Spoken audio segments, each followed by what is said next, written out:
사도행전 36번째 시간입니다. 기쁨과 성령이 충만한 삶, 이 제목으로 함께 말씀 나누겠습니다.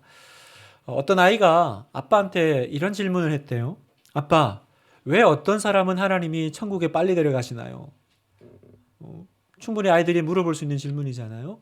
왜 하나님께서 어떤 사람은 일찍 데려가세요? 라고 물었더니 아빠가 그렇게 대답을 하셨대요. 하나님 나라에 착한 사람이 필요해서 어떤 분은 먼저 데려가신단다. 착한 사람이 하나님 나라에도 필요하니까 하나님이 부르시는 거야. 이렇게 이제 대답을 했답니다. 그날 밤 아이가 진지하게 이렇게 기도했대요. 하나님 혹시 아시는지 모르겠지만 전 착하지 않습니다. 전 착하지 않습니다. 여러분, 우리에게는 이 하나님에 대한 막연한 두려움이 있습니다. 어떤 두려움이 있냐면 내가 신앙생활을 깊이 하면 좋겠지만 또 깊이 하다 보면 뭔가 이렇게 신앙생활 때문에 어려움이 생길까 봐. 그런 거 있잖아요. 그래서 너무 깊이 가면 또 하나님이 막 나를 자기 마음대로 쓰실까 봐. 그래서 좀 적당히 거리두기를 하고 싶은 마음이 있는 거죠. 지난주에 마가요한 이야기, 그 중도의 하찮은 이야기를 들으면서 마냥 마음이 편하지 않은 건 우리 안에도 그 마가요한의 모습이 있기 때문이죠. 혹시 하나님도 나를 막 사용하시면 어떡하지? 그럼 이제 내 삶도 없고 이제 꿈도 접어야 되고 난 이제 편한 삶은 다 끝나고 이제 맨날 교회에 잡혀 살아야 되는 건 아닌가? 이제 그런 좀 두려움이 우리 안에 있죠.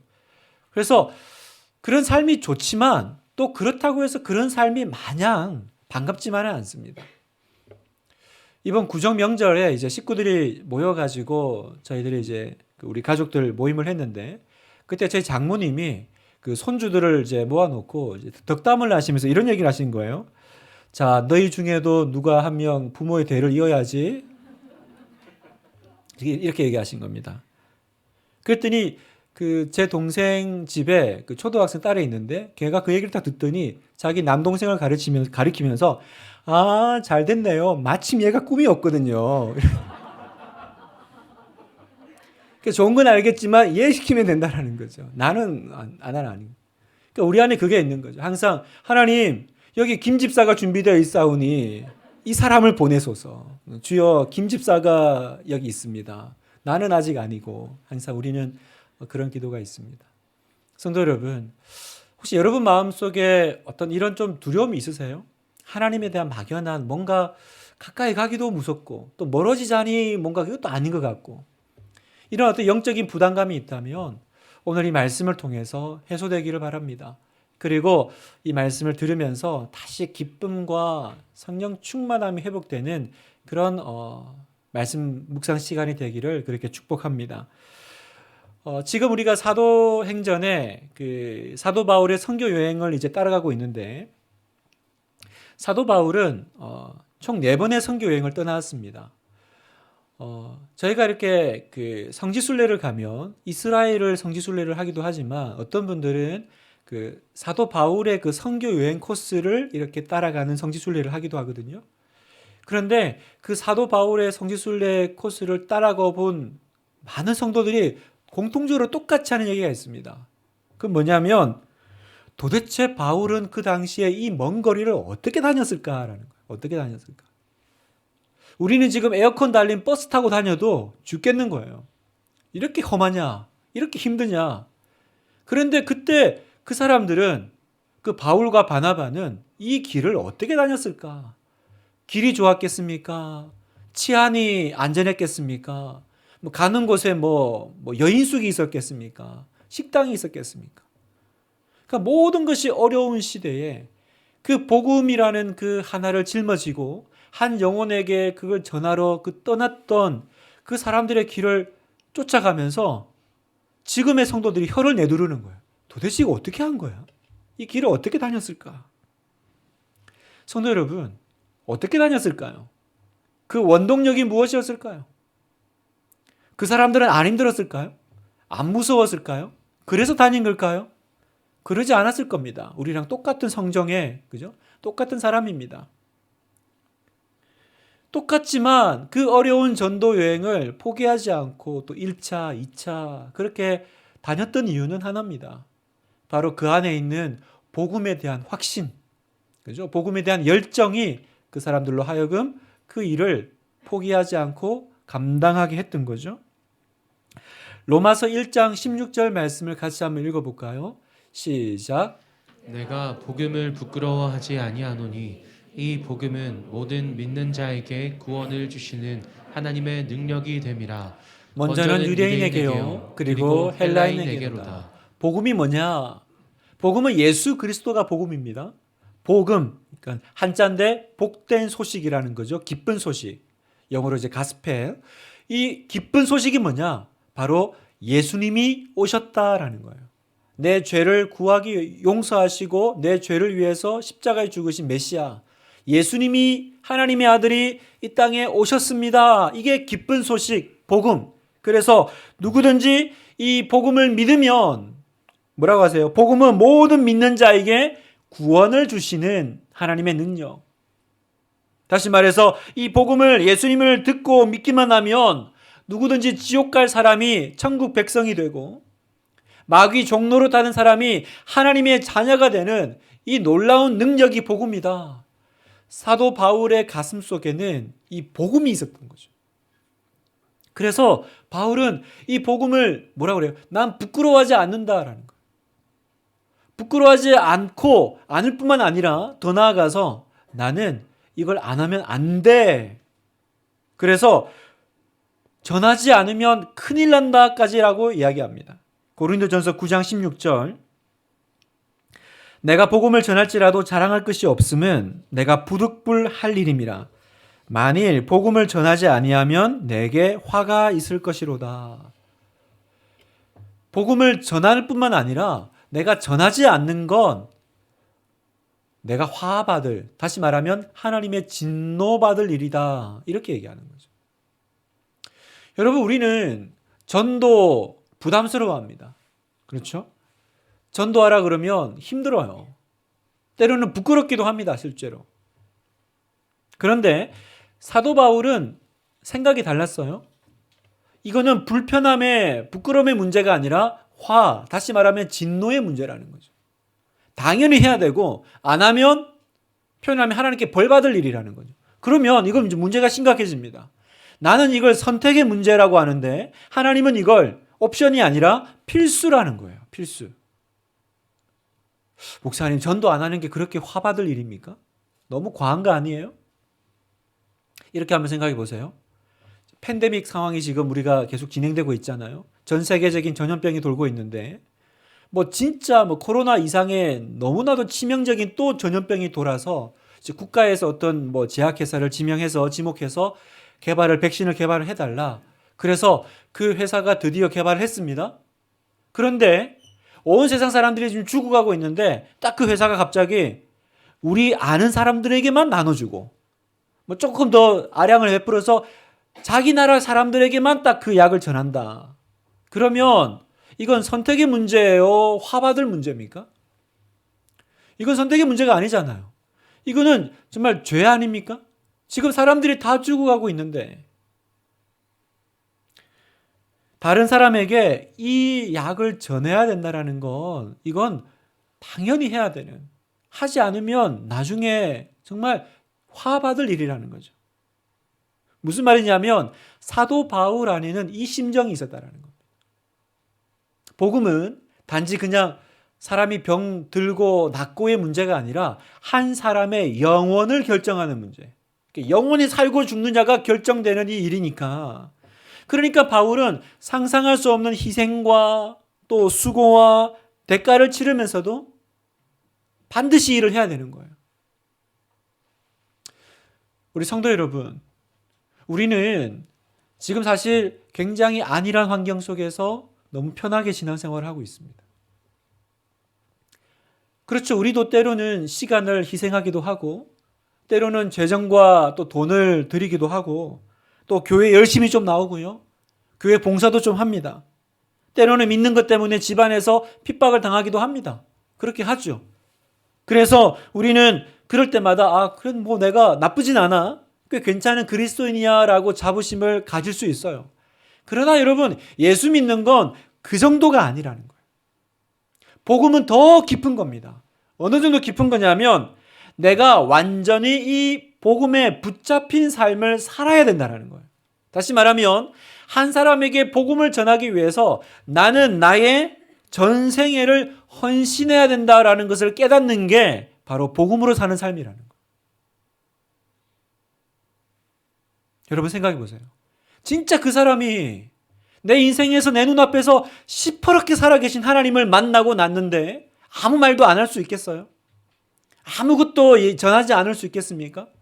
그 삶 가운데 진짜 살아계신 하나님을 경험했다면, 예수 그리스도의 그 복음을 맛봤다면 내 가족에 향해서, 내 주변을 향해서 입 다물고 있을 수 있겠습니까?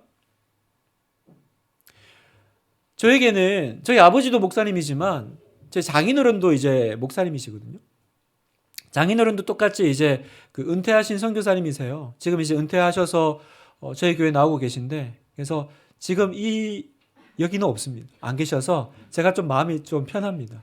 항상 일부에 계셔서 설교할 때마다 거의 옥하는 목사님 앞에 설교하는 이찬수 목사님 같은. 이분이 얼마나 대단한 분이시냐면, 목회를 이렇게 하시다가 상가에서 이렇게 목회를 하시다가 드디어 교회 이제 건축을 다 하신 거예요. 그래서 교회를 세우셨어요. 그러니까 이제 얼마나 좋았겠어요? 성도들하고 이제 정말 누리기만 하면 되는 거죠. 그런데 그때 속해 있던 교단에서 첫 해외 선교사를 파송하는 이제 그 일을 진행하는데 아무도 어떤 목사도 지원자가 없는 거예요. 그러니까 아버님이 장인어른이 그걸 내려놓고 자기가 선교사로 자원하신 거죠. 그때가 나이가 49살 때. 그러니까 뭐 아무런 대책 없이 그냥 지원하신 겁니다. 그것도 참 대단했는데 성도들이 얼마나 뭐 아쉽고 붙잡았겠습니까? 그것도 참 대단한데 제가 들으면서도 놀란 거는 선교지 가셔서 1년 만에 어머님이 소천하셨는데 안 나오셨어요. 선교지 지킨다고 눈물로 그 자리를 지키신 거죠. 나중에 어머니 그 목소리를 테이프로만 들으시면서 눈물을 흘리셨다 그러더라고요. 저도 제 아버지 이렇게 떠나 보내드렸지만 저는 그렇게 못합니다. 상상할 수 없는 헌신의 수준이잖아요. 어떻게 이게 가능할까? 그리고 평생을 그렇게 선교사로 사시다가 교회 세우시고 또 나오셨거든요. 어떻게 이런 일을 할까요? 뭐 특별한 어떤 부름받은 사명받은 사람들의 이야기일까요? 아닙니다.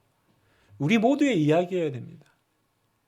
우리 안에 이 복음의 열정이 있다면, 이 영혼을 구원하는 이 구령의 마음이 있다면, 우리가 정도의 차이는 있지만 우리 모두는 사실은 다 이 사명에 부름받은 사람이라는 거예요.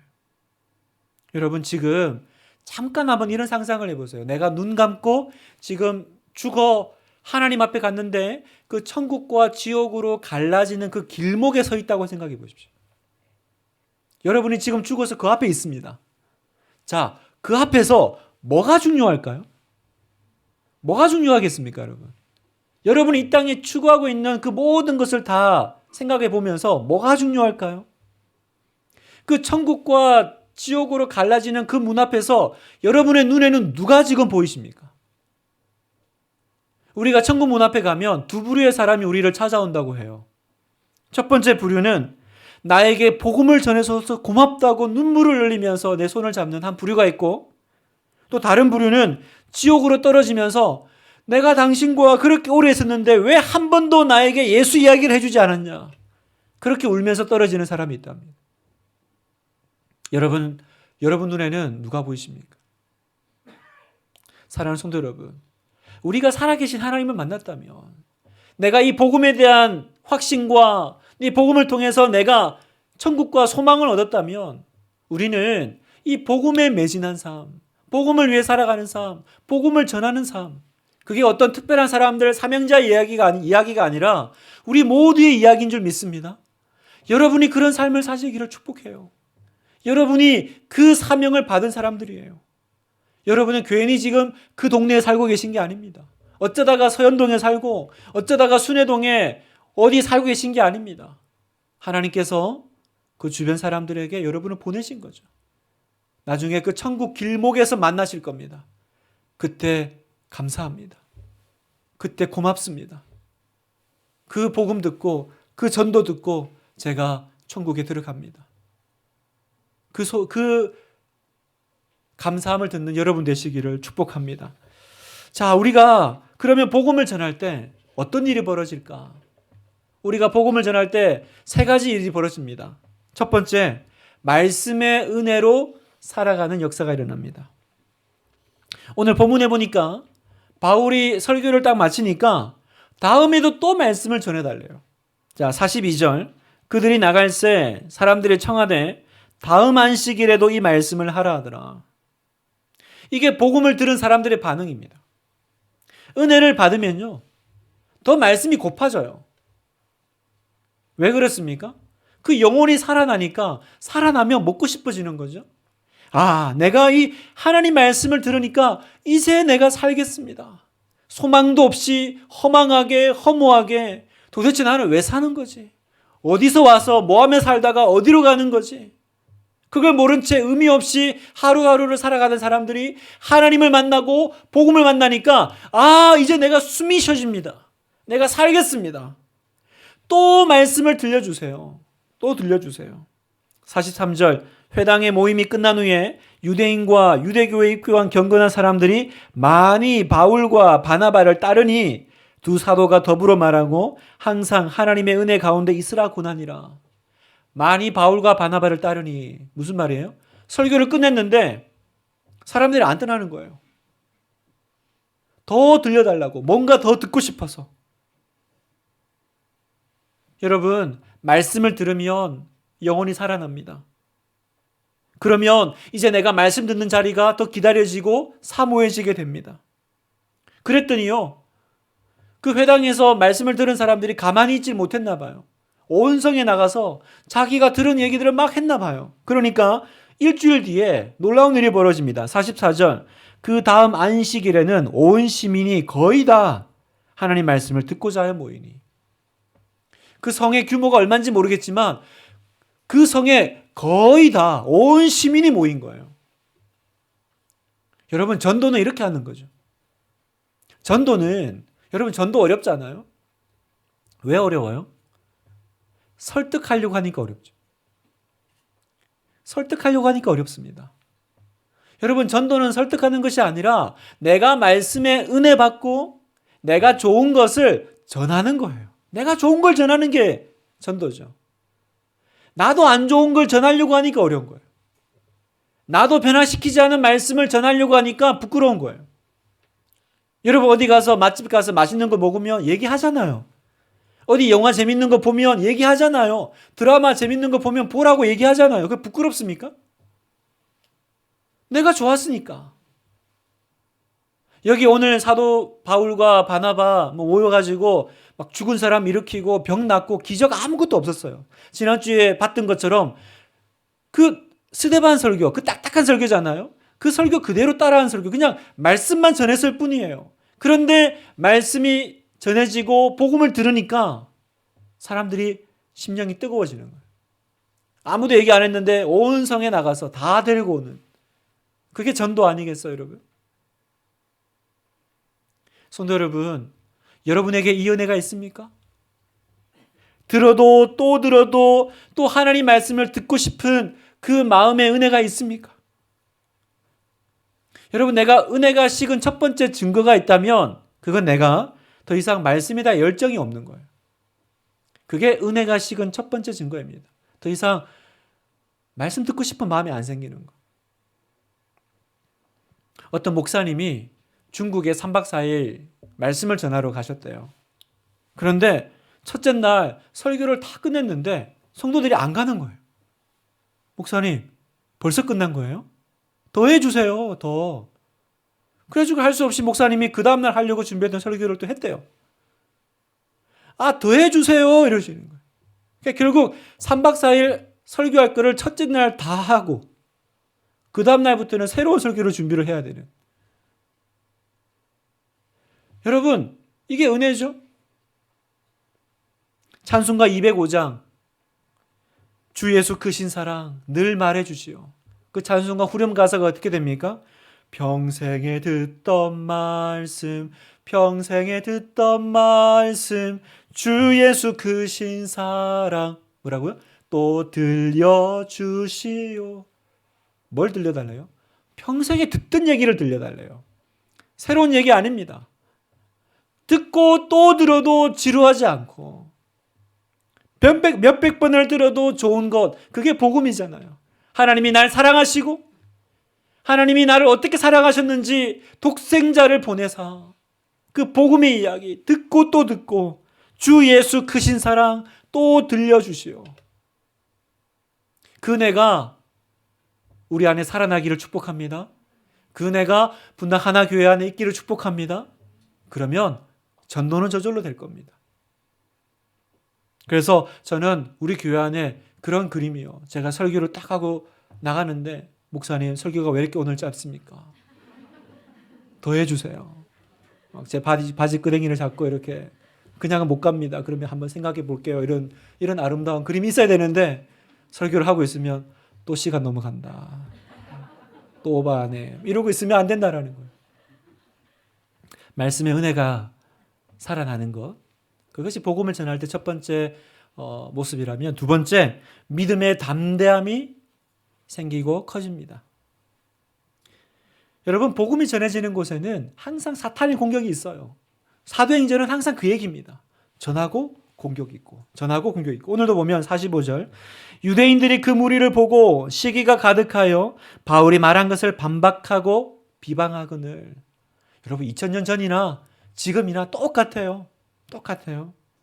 복음이 전해지면 그걸 듣고 기뻐하는 사람이 있는 반면에 시기하고 질투하고 비아냥거리고 빈정대는 사람들이 꼭 나온다라는 거예요. 50절 이에 유대인들이 경건한 귀부인들과 그 신의 유력자들을 선동하여 바울과 바나바를 박해하게 하여 그 지역에서 쫓아내니. 선동, 박해, 쫓아냄. 이 일들이 있을 거다라고 이야기하셨어요. 오늘 우리 시대도 동일합니다, 여러분. 여러분이 하나님 말씀대로 살려고 하면 복음을 전하려고 하잖아요. 어떤 사람은 들을 거예요. 그러나 또 여러분을 대항해서 선동하고 박해하고 쫓아내는 일이 있을 거다라고 지금 미리 얘기하신 겁니다. 그러면 어떻게 해야 돼요? 우리도 미리 대비하면 돼요. 어떻게 대비하면 됩니까? 미리 담대하면 됩니다. 미리 담대하면 됩니다. 아, 그런 일이 있을 거라고 얘기하셨어. 45절에 바울과 바나바가 담대히 말하여 이르되. 담대히 말하여. 그런 박해가 있어서 주눅 들고 위축되고 말하지 말아야 되나 보다. 그게 아니라 오히려 담대히 말아요. 담대히 말아요. 여러분 우리 신앙생활에 방해물이 있다면 두려움입니다. 두려움. 어떤 두려움이요? 내가 복음대로 말씀대로 살다가 손해볼까 봐. 체면이 깎일까 봐. 사람들에게 따돌림 받을까 봐 하는 대한 두려움. 그래서 이 두려움에 눌려가지고 아무것도 시도하지 못하는 분들이 있습니다. 오늘 이 시간 그 두려움에 맞설 용기를 되찾는 여러분 되시기를 축복합니다. 언제까지 피하겠습니까? 언제까지 숨어서 신앙생활을 하겠습니까? 언젠가 한 번은 내가 직면해야 될 일이 올 텐데 여러분 담대하십시오. 이미 주님은 말씀하셨습니다. 그런 일이 있을 거라고. 제가 그저께 금요기도회 때도 잠깐 나누었는데요. 제가 요즘 깨닫고 묵상하는 내용이 있습니다. 그게 뭐냐면 제가 어느 순간 계속 뭔가가 되려고 하는 거예요. 제가 이 뭔가가 좀 되어서 다시 말하면 내가 하나님의 일을 제대로 하려면 내가 이 교회 일을 하고 담임 목사 일을 하려면 내가 좀 더 훌륭해져야 된다라고 계속 생각하는 거예요. 그래서 나를 계속 이렇게 드라이브를 거니까 오히려 드러나는 거는 나의 연약함밖에 없어요. 그러니까 계속 낙심이 되는 거예요. 결과적으로는. 근데 제가 깨달았습니다. 뭘 깨달았냐면 내가 훌륭해지는 게 지금 필요한 게 아니고 이런 연약한 나를 위대하게 사용하시는 그 하나님을 경험하는 거. 그게 하나님이 원하시는 거겠구나. 그게 하나님이 원하시는 거겠구나. 그래서 요즘 제가 계속 부르는 찬양이 있어요. 위대하신 주, 찬양의 위대하신 주, 모두 알게 되리라. 위대하신 주, 모두 알게 되리라. 뭘요? 이 김인효 목사가 얼마나 대단한지를. 이게 저의 죄더라고요. 제가 좀 뭔가 있어 보이려고. 제가 조금 자격이 좀 돼야 하나님이 쓰실 만할 텐데 계속 내가 자격 미달이니까 기다리는 거예요. 언제까지? 믿음 찰 때까지. 언제까지? 내가 좀 수준이 오를 때까지. 이게 사실은 하나님께서 기뻐하시는 모습이 아니더라고요. 하나님 뭐라 그러세요? 네가 위대해지려고 하지 말고 위대한 나를 경험하라는 거예요. 위대한 나를. 이런 나를 쓰셔서 역사하신 하나님은 얼마나 대단하신가. 그러면 내가 유구무원 아니겠어요? 제 안에 답답함이 그거였어요. 하나님, 왜 분당 하나교회 좀 더 좋은 목사, 훌륭한 목사 안 보내시고 저를 세우셔가지고 하나님도 괴롭고 저도 괴롭고 왜 둘 다 괴로운 이 일들이 일어나고 있습니까? 그런 일들이 막 제 안에 이렇게 막 시험이 오면 막 이제 막 소리가 들리는 거예요. 그래서 그때마다 좀 더 훌륭해져야겠다. 내가 좀 더 영적인 목사가 되어야겠다. 막 그렇게 드라이브를 걸지만 됩니까? 그럴수록 마귀의 그 공격은 더 심해지고 마음의 힘은 더 빠지고 드러나는 건 저의 연약함밖에 없고. 근데 제가 전략을 바꿨어요. 내가 뭔가가 되어서 그때 내가 믿음으로 사는 게 아니라 이런 연약한 나를 들어쓰신 하나님, 그 하나님은 얼마나 위대하신지를 내가 이야기하겠다. 맞습니다. 제가 그렇게 약합니다. 그런데 이런 나를 통해서 일하신 하나님 얼마나 대단하신지. 그러면 여러분 믿음의 담대함이 생기는 거예요. 고난이 있습니다. 여러분을 향해서 선동하고 박해하고 쫓아내는 일이 있지만, 그래서 여러분이 거기에 맞서 싸울 수 있는 어떤 수준이 되어서 여러분이 일을 하시는 게 아니에요. 그냥 담대하게. 그래서 그 어느 스포츠 그 광고 있잖아요. Just do it. 그죠? 그냥 해. 이게 얼마나 진리인지 깨달아요. 재고, 고민하고, 계산하고, 그 다음에 한 발 내딛는 것이 아니라 just do it. 그죠? 그냥 하라고. 하나님 믿고 하라고. 하나님 믿고 하라고. 그런 사람들이 담대한 사람들이에요. 세 번째, 기쁨과 성령이 충만해집니다. 오늘 본문에 보면 유대인들의 박해는요, 더 복음 전파의 통로가 됩니다. 그러니까 우리 같으면 복음을 전하려고 하는데 막 쫓아내죠, 박해하죠. 그러면 위축되죠. 이건 뭔가 좀 뜻이 있을 거야. 하면 안 되겠다. 그럴 것 같은데 이분들은 어떻게 봤냐면 이건 좌절이 아니고 더 빨리 다른 데 복음을 더 전하라는 얘기구나. 그래서 이방인들을 향해서 더 나아갑니다. 맞아. 하나님이 예전에 우리한테 이방인한테 복음 전해라 그랬지.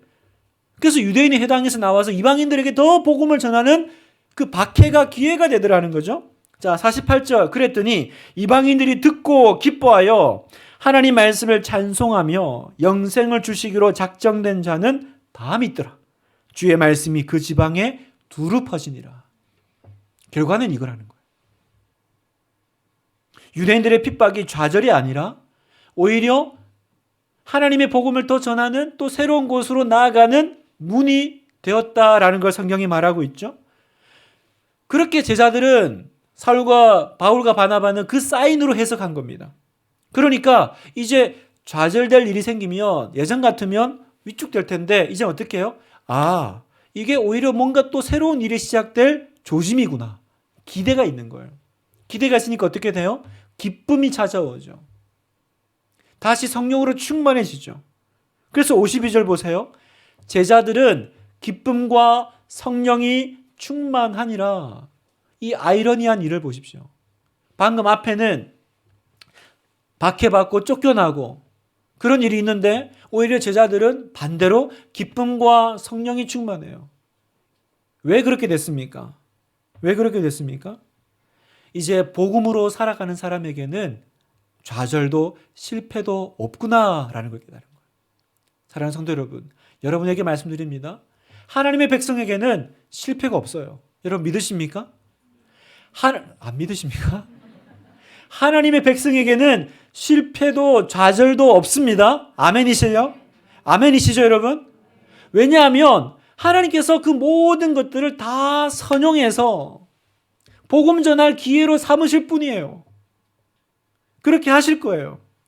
어느 다락방에서 그 데살로니가전서 5장 16절 항상 기뻐하라, 쉬지 말고 기도하라, 범사에 감사하라, 이는 그리스도 예수 안에서 너희를 향하신 하나님 뜻이니라. 이 구절이 있는데 왜 항상 기뻐하라를 명령형으로 하셨을까? 왜 명령하셨을까? 그걸 가지고 막 그 토론이 벌어졌대요. 왜 그 토론이 벌어졌냐면 이해가 되죠. 왜냐하면 내 삶에는 항상 기뻐할 일이 생기는 건 아니잖아요. 기뻐할 일이 안 생기는데 그럼 권면을 해야지 왜 기뻐하라고 명령하셨을까? 왜 그럴까요? 왜냐하면 이제 성도 안에서는 어떤 것도 복음을 전할 새로운 기회로 하나님께서 만드실 거기 때문에 넌 그걸 믿으라라는 거예요. 그러니까 기뻐하라 이 말은 뭐냐면 믿어라는 거죠. 믿어. 뭘 믿어요? 로마서 8장 28절 같이 한번 우리 한 목소리로 읽을까요? 시작. 우리가 알거니와 하나님을 사랑하는 자 곧 그의 뜻대로 부르심을 입은 자들에게는 모든 것이 합력하여 선을 이루느니라. 하나님의 뜻대로 부르심을 입은 자 누굽니까? 여러분이죠.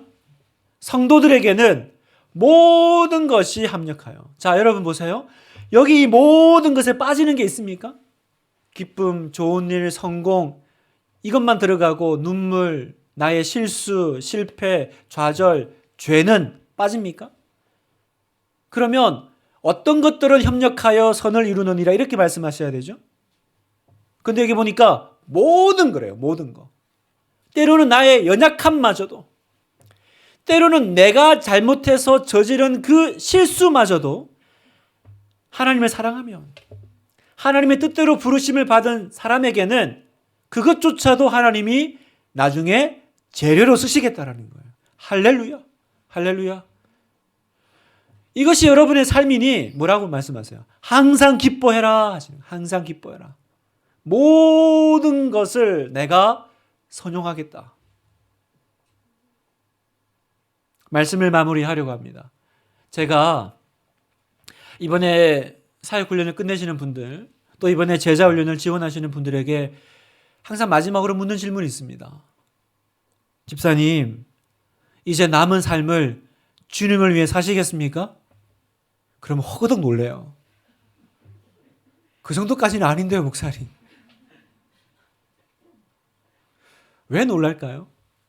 여전히 내 안에 이 영적인 부담감이 있는 거예요. 그렇게 살면 이제 내 삶은 끝나는 거 아닌가?